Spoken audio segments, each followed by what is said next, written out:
Quand est sorti le rapport de la commission d'enquête du Sénat, on s'est dit que c'était enfin une bonne surprise. Qu'enfin, on prenait un peu de hauteur, qu'on sortait des idées reçues, qu'on sortait des a priori pour entrer dans le vif du sujet. Qu'est-ce que c'est le trafic organisé? Qu'est-ce que c'est le trafic de drogue en France? Et comment est-ce qu'on le combat avec des outils objectivés? Comment est-ce qu'on fait en sorte de poser les enjeux, de casser les idées reçues, je ne sais pas, sur le fait que le trafic de stupéfiants serait lié au terrorisme? Faux, c'est démontré. Que c'est de la criminalité organisée parce qu'en fait, il n'y a pas que le trafic de drogue, il y a aussi les mesures d'extorsion, il y a aussi le trafic d'armes, il y a aussi le trafic des êtres humains. Et surtout, ça rappelle que ce trafic-là, c'est un libéralisme effréné, sans aucune borne, et que c'est sur ce plan-là, celui de la finance, celui de l'argent, que l'on doit combattre avec un travail de fond et à long terme. Et on a toutes et tous ici, je pense, conscience de l'urgence à agir.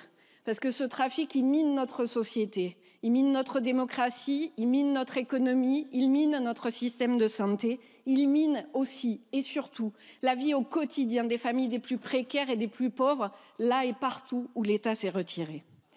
La situation en France est catastrophique et c'est le bilan qu'on doit faire collectivement si on veut faire autrement. La France, c'est le pays où nous avons les dispositifs les plus durs, les plus sécuritaires d'Europe, mais aussi le plus grand nombre de consommateurs. Alors oui, il y a urgence à agir pour faire tout autrement. Le groupe écologiste et social s'est donc mobilisé et a proposé toute une série d'amendements autour de quatre grands piliers qui sont ceux qui sortent de la commission d'enquête du Sénat. En premier lieu, renforcer les moyens d'investigation et d'enquête pour s'attaquer à la criminalité organisée, même quand elle agit de façon floue, comme un label. C'est dommage d'ailleurs là-dessus que M. Darmanin ne soit pas là. J'aurais pu lui rappeler que c'est lui qui avait contribué à démanteler la police judiciaire et que sans ça, on est un peu abîmé.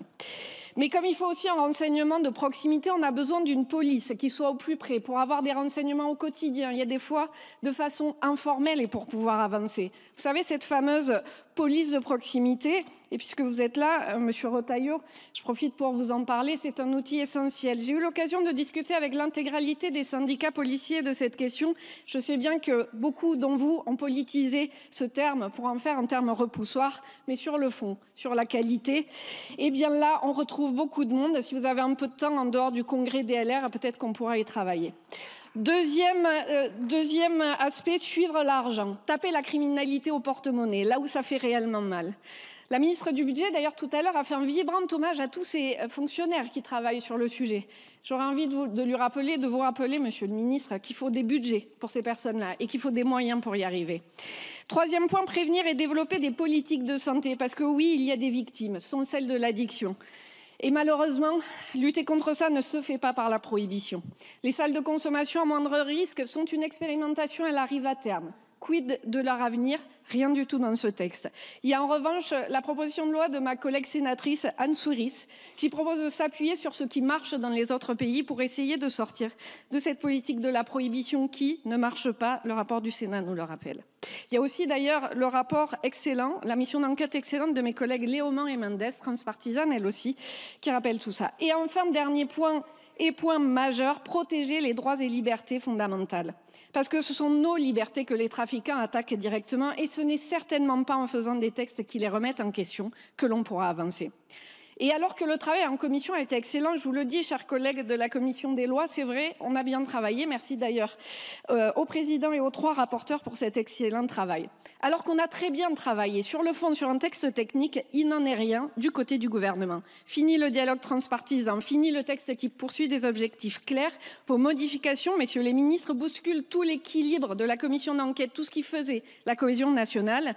On était sur une justice spécialisée, vous êtes passé à une justice d'exception, vous ramenez le texte à tout ce qui ne marchait pas alors qu'on aurait pu avancer. Quel gâchis! Alors qu'on avait une concorde globale et politique, de revenir à un moment où on est obligé de vous dire nous ne sommes pas d'accord. Vous avez le chic, la volonté à chaque fois de faire une obstruction à tout travail parlementaire, de continuer à faire en sorte que nous ne puissions pas avancer ensemble à cause de quelques obsessions sécuritaires. On l'a dit, la mise sur écoute d'à peu près tout le monde, a commencé par les messageries des personnes, les articles 8, 8 bis, 8 ter qu'on a réussi à faire tomber et que vous essayez de faire repasser dans un texte encore hier au Sénat et que vous avez soutenu dans la presse, mais aussi les dispositifs de l'article 23 sur les prisons. Bref, nous aurions dû avancer ensemble. Nous avions la matière, nous avions la volonté, et vous nous obligez à revenir à zéro alors qu'il y a urgence.